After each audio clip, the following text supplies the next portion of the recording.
That's the kind of thing we need to be thinking about, actually. Fundamental opportunities to change human behaviour. Now, I've got an example here from Canada.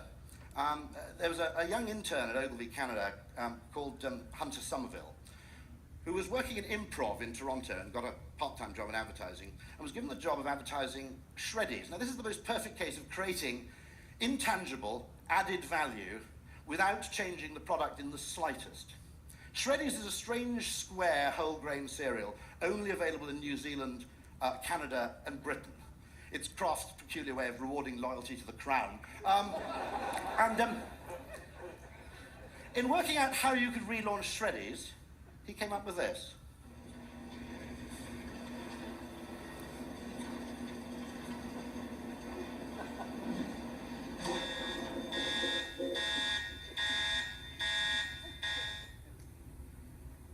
Shreddies is supposed to be square. Have any of these diamond shapes got a... New Diamond Shreddies cereal. Same 100% whole grain wheat in a delicious diamond shape. Now,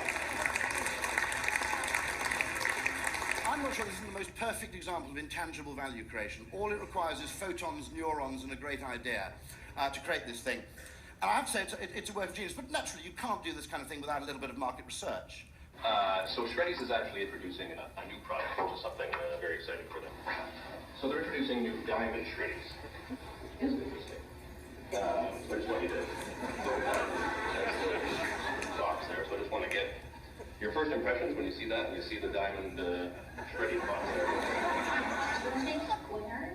I'm a little bit confused. They look like squares. It's all in the appearance, but it's kind of like thinking about a 6 or a 9, like a 6. You flip it over, it looks like a 9, but a 6 is very different from a 9. And never been a W, exactly. Actually, when you don't see it, like when I sat there, I think you just look like you turn around 10, but when you see it like that, it's more interesting. Like it. Just try both of them. Get a square one there first.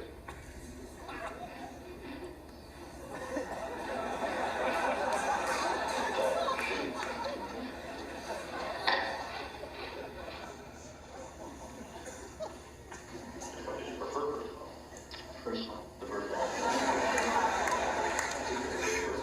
Now, naturally, actually, debate raged. There were conservative elements in Canada, unsurprisingly, who actually resented this intrusion.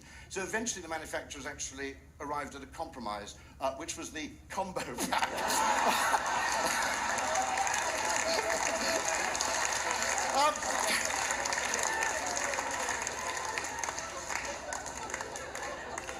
Now,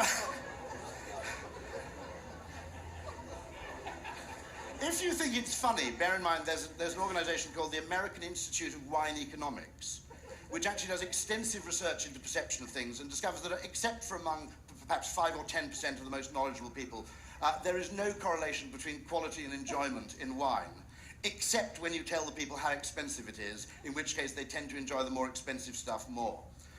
So drink your wine blind in future. But this is both hysterically funny, but I think an important philosophical point, which is going forward, we need more of this kind of value. We need actually spend more time appreciating what already exists and less time agonizing over what else we can do.